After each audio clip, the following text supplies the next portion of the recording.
The second set will be played on Korhal Floating Island. Spawning in the top right-hand position as the yellow Protoss, playing for SK Telecom T1. In Brood War known as a macro monster, his name is Best.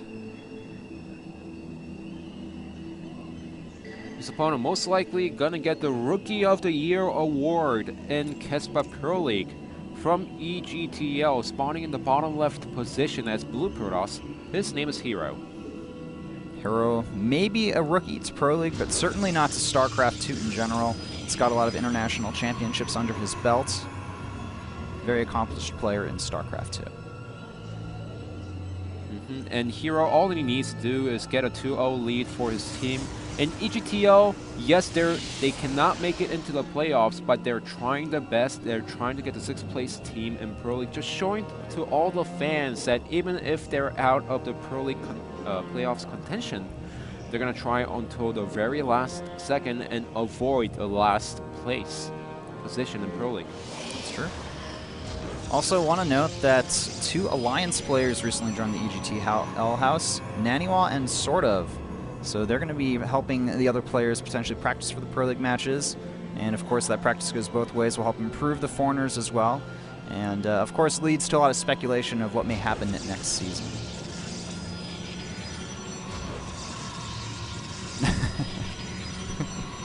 I can't tell if she's tired or like sad.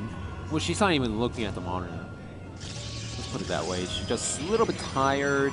And here's a question of the day. Excuse me, not STXO. In 2006, got the sponsorship from STXO. So in 2006, the first half of 2006 Pro League, who is the first winner of the 8th match that STXO had to play in?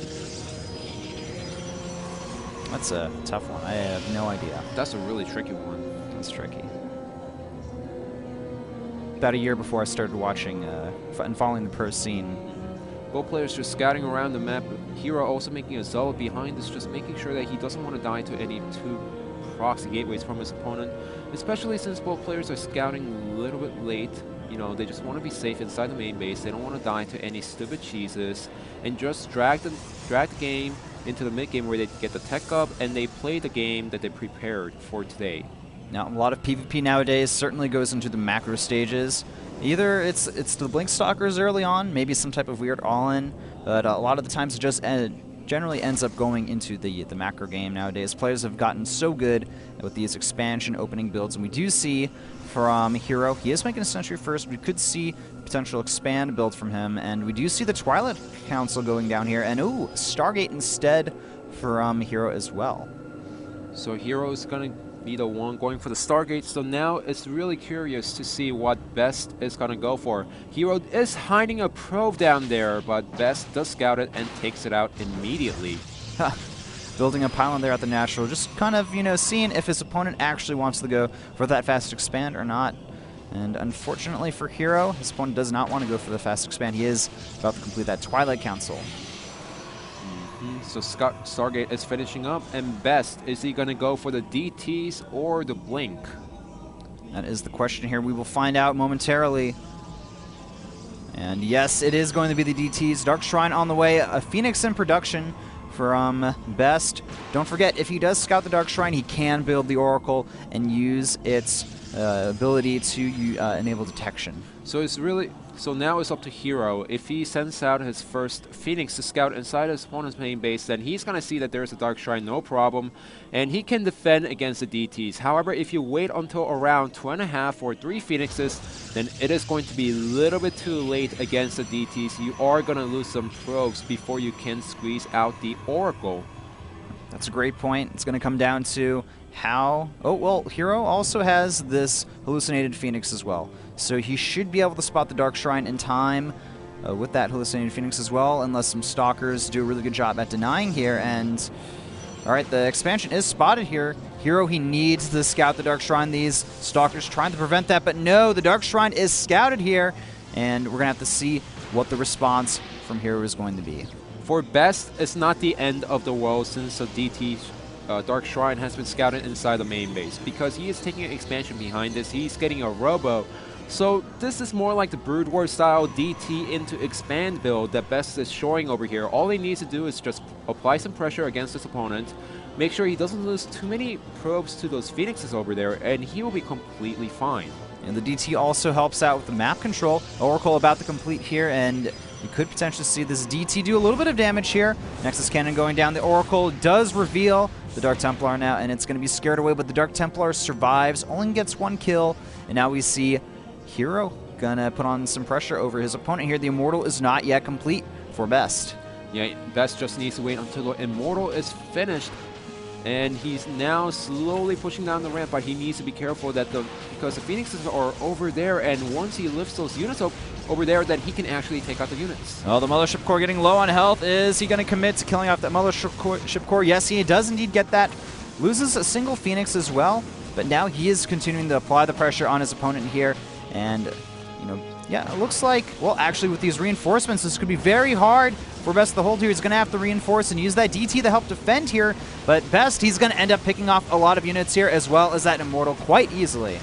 Yeah, Hero takes out the Immortal. However, is this going to be enough? Hero does have 4 Stalkers, but Best can reinforce a little bit quicker. And there is a second Immortal out on the way, which is going to allow Best to defend against Hero's attack. And here's a problem for Hero. He doesn't have a natural Nexus. Well, Best, yes, he did lose some probes here and there. The DTs did not work out, but he has 2 Nexus compared to his opponent's 1. We do see a Nexus follow-up here from Hero. Pretty much the only thing you can do in this scenario. And right now the supplies are looking pretty even, but that extra economy from Best is certainly going to help him out in the long run here. Picks off the pylon as well. Will momentarily supply block our AGTL player as well. So this is a nice use of the Oracle. After using the Revelation, he's going to try to go inside the main base and pick up as many probes as possible. This is something that Hero really needs right now, and Best is not in position to defend against the Oracle. Indeed, the probes being pulled off the mineral lining here. Remember, there is no Mothership Core to use the Nexus Cannon. 2 kills on that Oracle as well. The DT trying to move towards this natural here, but there is an Observer as well as a single Phoenix, so that can lift off up that Dark Templar as well to pick it off quite easily. Yeah, Best is just going to hide the DT over there until Hero's natural Nexus is finished, and then trying to get extra probe kills before the DT gets taken out. All right, the Oracle going to have to escape here. Oh no, the Oracle actually getting picked off there. Not the best control from Hero. He does secure a few more kills there, but I don't think it's worth it. Better to keep that Oracle alive and safe, and with that passive looming threat over your opponent, and to get an extra probe kill or 2. And unfortunately let it succumb to being killed off here. The Dark Templar are going to move in, kill off a few more workers here. Eventually, yeah, we will be able to see that DT get picked off here, but not before it kills off a few more of those workers. Yeah, Hero did kill up to 7 probes. Best only up to 4. However, remember, Best, his natural expansion has been secured a lot longer than his opponent. Yes, Hero did take out 3 more probes, but it doesn't really matter, as Best has been having the double production compared to his opponent's single production. It looks like Best wants to get aggressive here. Remember, he has Blink that was in research for a while now, recently completed. He also has a few Immortals in defense as well. Supplies still looking relatively even here as well. I think it's going to come down more to control than anything else. Well, if Best really wants to charge in, yes, this is what he needs to do. He needs some Archons to break the force fields. He does have the Blink, but his opponent is going for the full defense right now. He does have the Mothership Cannon and 3 Immortals behind it. So now it's really up to Best's micro to make sure this attack is going to work, or at least deal severe economic damage. And indeed it is going to come down to the micro here. The Archon gets picked off quite handily here. Phoenix lifting up the Immortal as well, and some of the Stalkers focus firing on the Nexus. Best, it looks like he is forced to be pushed back here, and overall excellent control from Hero. He defends that and doesn't actually take too many losses as well. He is now ahead in supply over his opponent. Yeah, I was a little bit surprised that Best was just moving into his opponent's space. If you're trying to go for the attack, but if you see 3 Immortals, you need to make a decision. Do I just draw out the Nexus Cannon, pull back, and then wait for the second wave of army and then charge in? Do I want to pick up some probes to deal economic damage before I blink out? And Best did not make the decision before during the attack, and instead he just left the units over there to attack anything in his way. So despite a build order disadvantage, Hero continues to press forward here, securing a solid advantage over his opponents. He also has an upgrade advantage as well. His +1 attack recently finished, and he's going for a Dark Shrine of his own here.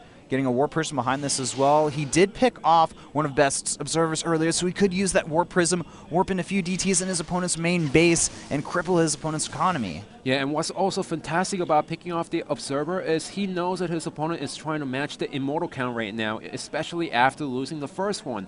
So he knows that as long as Best does not scout the Dark Shrine, he's gonna just Chrono Boost out Immortals, no extra Observer. There's one extra Observer at the Natural, but that's so far away from Best's main base, and the Dark Shrine is close to finishing. The Warp Prism moving across the map now. We do see Best looking to get some map control here with these Blink Stalkers. Behind this, he also is grabbing Charge, getting a few more Immortals as well here. The Observer in the main base does scout the Dark Shrine. That's something very important to point out here as well. We do see the Charge now on the way for UGTL's Hero, as well as the +2 attack, and the Warp Prism with a few units in there. 2 Zealots and an Immortal is spotted by those Stalkers. Gonna have to play it very safe here. Yeah, Best really wants to make sure that he doesn't get any more probes killed in this situation, as he's just gearing towards a nice macro game against his opponent. Hero also getting a third base for himself, and Best is gonna do the same. I love the scouting that both of these players are doing here. You know, constantly just checking for their opponent's tech, you know, if they're getting that third base or not.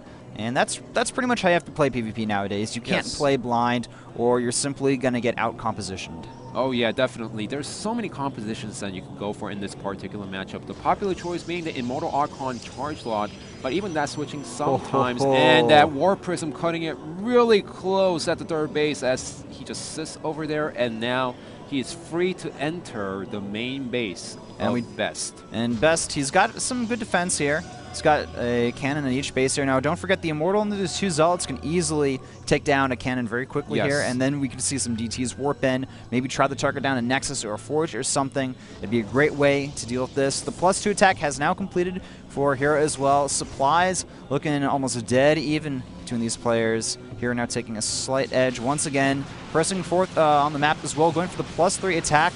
Behind this, just picking off pylons, being annoying wherever he can. Hero needs the blink out of there, though. Does not want to deal with these Stalkers at this point. But that was only a bait, because he's entering the main base with the Immortal and 2 Zealots over there. He does see the units being warped in. That's going to be 4 Zealots.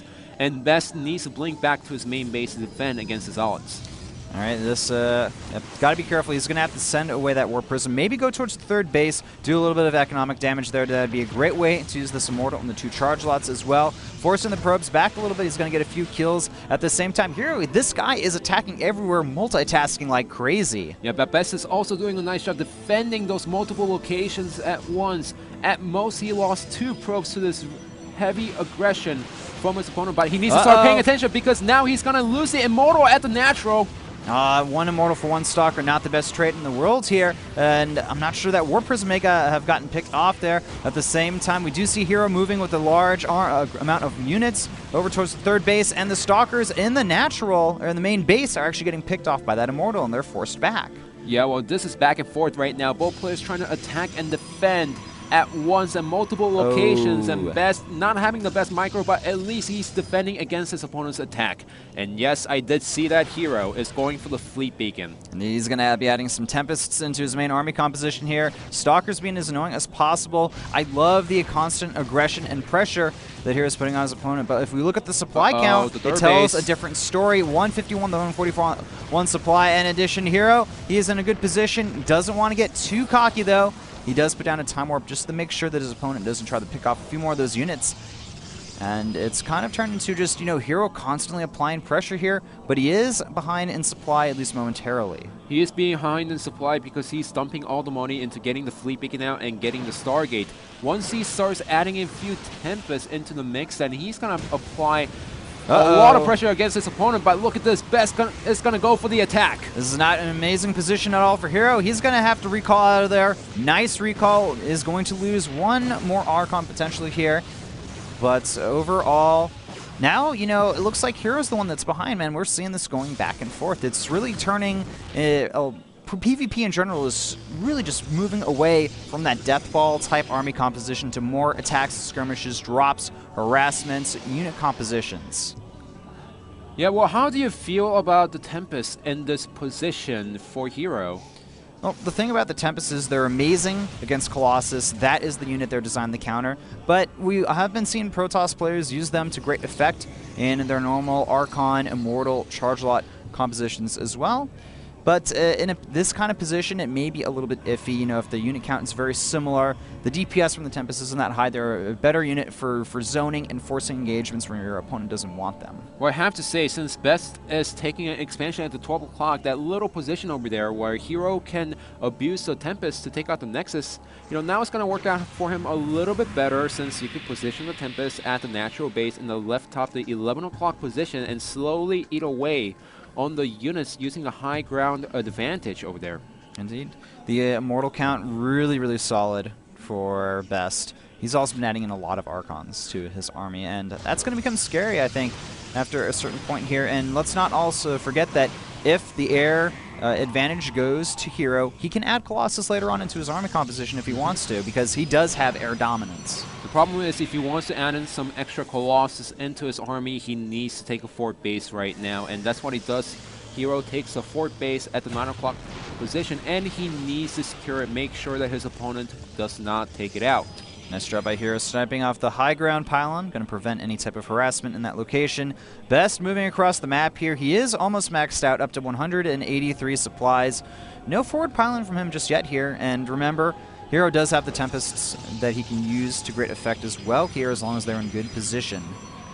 Yeah, well, seems like Best, he doesn't care about the Tempest. He just wants to go for the attack and take out the third base, possibly recall out, just like Hero, if he's thrown into a wrong position, while also sending some Zealots into the main base. All right, here comes the attack from our SKT1 player. Is he going to commit? Backing off a little bit, maybe wants to just get in a better position. Now it looks like the players' roles have been flipped around here, and look at this, just a distraction. Charge Lots running into the natural as well. The Tempest should keep this high ground pretty fortified as well. And Hero, he's going to have to do something to deal with these Charge Lots here. He warped in a few more, sending some over here, and now it looks like Best moving forward towards the third base here, sending in the Charge Lots. The positioning is pretty solid overall for Hero, but there is just so many Immortals for Best. Yeah, and this is not a critical amount of Tempest. He only has 4, but he's slowly eating away on the ground army. But the Immortals are still strong and well. But Hero does defend against the attack from Best. Decides not to overcommit as well. The Tempests are proving to be quite useful in this position. You know, if you look at the Immortal and the Archon, the Immortal's got an okay attack range, but the Archon's, you know, very low attack range. So there's a high chance that a lot of Best's units weren't fully doing the DPS that they potentially could have in that position. But look at this, I'm not too sure if... Okay, the cannons are still up, so he is fine against the DTs. This is what Best wanted to do. He took out the cannon earlier on and expected Hero to dump the minerals into something else other than cannons at the natural. However, look at this. Hero, he's pressing forward. Best is running away from Hero's main army. Interestingly enough, we do see another Dark Shrine on the way for Hero here. One of it, I guess his old one potentially got taken out there or canceled at the last second. He is building another Warp Prism, and Best is starting to go in the macro mode here. The problem is, though, he is very far down in supply compared to his opponent here. It's 172, the 128 supply, with our player in the blue with a huge advantage here. No detection, though, at that fourth base. So Best, what he needs to do is buy some time to get his own units out. He wanted to go for the really strong Archon, solid Immortal composition, but he knows that, you know, just pure 3 of those, you know, getting a lot of Zealot right now is not going to be helpful, because yes, he can dominate the ground, but the Tempests are proving to be so strong in this particular situation, to a point where he needs to add in more Archons. He needs to get some anti-air against the Tempest to make sure he can win the game. Potentially some Tempests of his own here. Now, the issue for Best, he's got a lot of minerals in the bank, but he just simply doesn't have much gas. And we do see Hero. I like this. He didn't overcommit to the Tempest as well. He only has a few in his army here, and that's perfect because it's going to allow him to really control positioning and where the engagements happen on this map, as well as harass some of these expansions from afar from a very safe position. Like I said earlier in the game, this Nexus is not going to be safe from those Tempests, as those Tempests can just attack and just move away from the Nexus positioning if the Archons get into the position. So Best needs to decide if is he gonna come back and defend against the Tempest, or is he gonna press on and try to take out his opponent's Nexus when the Tempests are out of position. All right, we're seeing him press on here. Hero must control these units properly here. The attack, there's not many units for defense here. The Sentries, they're not going to do anything against the Archons as well. Nice time warp goes down at the pivotal point on that ramp there. And look at that, so many units from Best. They're actually unable to attack here. Hero gets complete full surface area. Will we see these Tempests get added into the mix? No, they're still attacking that fourth base. It has been taken out here. The problem though is, does Hero have enough units to defend against Best's attack here? If this attack from Best fails, this will probably result in a game. Well, the positioning for Best is not perfect. Look at those Archons just dancing around in the back. Those should have been in the front, tanking the damage against the Immortals from his opponent. That's the reason why, if you look at the Immortal count, Hero has so many Immortals while Best only has few of his own. There's a DT in the mix as well. Quickly getting picked off though, and the Immortal count too high for Hero. Best forced back once again, now in a very large supply deficit, and the Tempests being re-added into the army mix. Just imagine if those Tempests were in this army. I think pretty much everything from Best would have been obliterated. Yeah, well, you also have to think about the fact that the 12 o'clock Nexus had been taken out during this time. So Best, that's the reason why he wanted to press forward. He wanted to take out a Nexus for Nexus. The problem is the positioning wasn't fantastic, and I think going for the 9 o'clock expansion where there's a large ground area rather than the 6 o'clock position where there's a small ramp could have been a better decision for Best.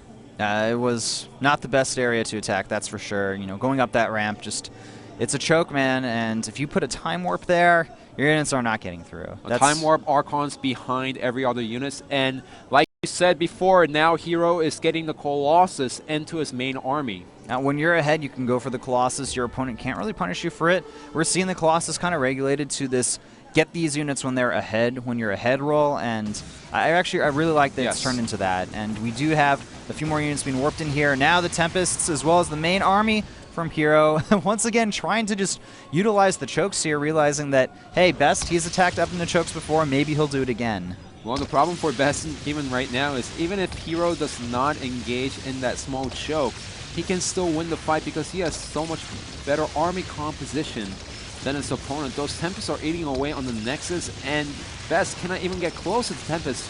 Tries to blame for it, tries to get one Tempest, but is unsuccessful. One more hit and that Tempest would have been completely destroyed there. The Stalkers are annoying, but I mean, we haven't even seen the main bulk of Hero's army help defend those Tempests there. I mean, I think he's just biding his time. There he goes. He has two more Colossus being added into the army here, as well as a handful of Archons. I think he's going to go in with this main attack here, force his opponent out of position, like the Tempests are designed to do, and then go for the killing blow. One Tempest does get taken out, but remember, those 4 Tempests already did the job. They defended against Best's multiple attacks. They took out the Nexus at the 12 o'clock position, and now it allows Hero to enter this position with his own main army. Okay, this could be the final attack here. Hero, though, being extremely patient here, not overcommitting, just trying to utilize his Colossus in the range to his advantage here, picking off more and more Stalkers here. Best, he's got a lot of charge lots in the mix here. Another Tempest has been picked off here. Only 2 remain here, but the Nexus, it is at 8 health. It's going to get picked off here. The Nexus goes down, and Hero, he doesn't even need to worry about attacking in this position anymore. You know what I really like about Hero's game today? He's being so patient. We've been explaining Hero as this emotional guy where he doesn't play as well if he's, if he starts falling back behind in the game. Oh, no. But if you look at today's game, he's been playing so patiently. It doesn't matter if he's behind or ahead against his opponent. He's playing like, there's nothing happened throughout the whole game, and he's playing it patiently such that he can slowly kill his opponent. Yes, he could go for the killing blow right now, but he doesn't want to risk it where if he just, rises his emotion where he's too happy and tries to go for the attack and botch it, then he can still lose the game. That's the mindset that Hero has right now, and I really love it. And you know what? When you kind of constantly kill off expansions and force your opponent to make hard decisions, sometimes things don't work out as well for them. Looks like that tired fangirl no longer tired, watching the game really intently this time around. So Best, he knows that he is out of position. All he can go for is a base race in this situation against his opponent. I think that's the best decision here. Those probes are not going to make it out alive, that's for sure. charge lots and Archons, completely obliterating them. This expansion is going to fall here. Hero, though, I mean, he's got another expansion, another 2 expansions on the bottom right side of the base, and he's going to go ahead and move a few more of his units back and potentially deal with the remaining bulk of Best's army. Best is supply blocked. He has a natural nexus and a main nexus, but don't forget that he's pretty much not mining from those at all. Yeah, in fact, if you look at the minimap, we see a train of yellow dots just distance mining. And now he's going to gather up the probes. What is he going to do with them? Is he going to bring them for the final attack? Looks like it. I mean, they could help out a little bit. The problem is the Colossus count. Very formidable now from Hero. He's got up to 4 in his mix here. And it's just going to... I don't think this is going to be a winning battle at all for Best here. He's going to go for his best attempt, but I don't think it's going to be enough against this army here. There's so many Archons. As long as Hero has a solid positioning here, this is going to be it. The final attack from Best. He's moving in here. The probe's not really doing anything, just sitting in the time warps there, and we can clearly see the superior composition from Hero is proving to be more than a match for Best here. GG is called. Evil Genius's Team Liquid takes a 2-0 victory over SK Telecom. And also showing why Protoss players cannot pull all of their probes to go for a counterattack against Terran players, who always goes for the SCV train pull. Yeah, the additional meat from the Protoss units, not comparable to the SCVs at all there. And you know what, Best, he didn't play bad that game, but Hero just really, really patient, you know. He got to keep going over that point that, you know, his composure, patience, I think those 2 things won him the game, as well as his great decision-making mechanics. Really, though, helped define this game for him. So SK Telecom T1 has only 1 game to go. However, teams like EGTL and Kespa Teammate can stop them in their tracks as EGTL takes 2-0 lead against SK Telecom T1. Now, in the next match here, we're gonna have Rain versus Tasia, a PvT. That's going to be very exciting as well here. We have seen Tasia do really well recently, you know, coming fresh off of a Home Story Cup victory. Rain, though, doing amazing in the individual leagues. We're going to find out who can win in the 3rd set after this commercial break.